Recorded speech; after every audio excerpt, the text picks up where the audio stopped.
I'm having a hard time hiring supervisors because there's not a lot of guys with experience.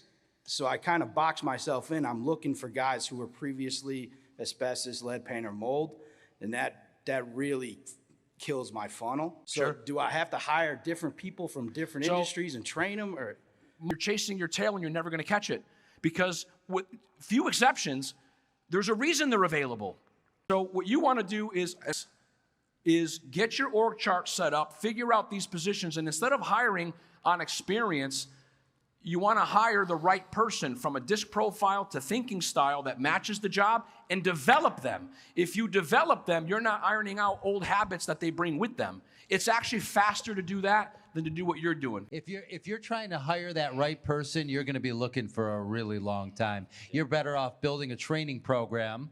And it's a pain in the ass to build the first time. Right. But once you build the training program, you take that person through that process, and you get them certified, and they become an extension of you. And you continue to build your business that way. But it's your responsibility to build your own people. That's why a lot of people don't grow, because they're seeking out the right person instead of saying, I'm going to get my hands dirty and build the right person.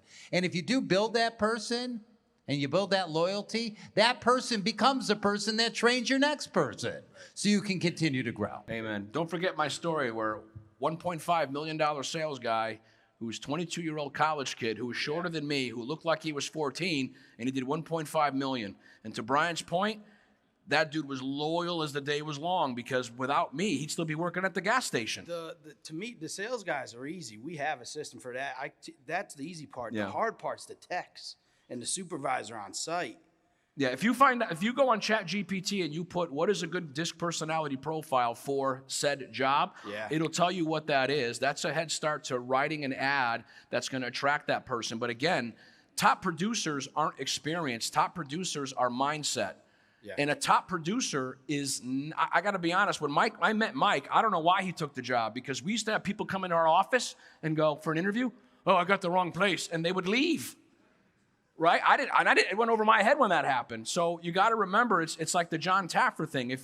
What you're waiting for might be what puts you out of business. Yeah. Because if the right person comes in the front door and runs out the back because you weren't prepared to receive them, you want to build that foundation, find that person with the right personality traits, motivators, etc. That's why I was talking about the 4D thing I do, where it's not just disc, it's the thinking style, how they process information, so I know how to train them. And the fourth of the four depths is, what are their motivators? You know, are they motivated by money, or are they social humanitarians? Now, there's nothing wrong with being a social humanitarian, but if you're a one-call closing salesman and you're not motivated by money, you're damn sure not going to work nights and weekends and things like that. So you really want to build that framework, and like Brian said, bring in people and develop them. Yeah.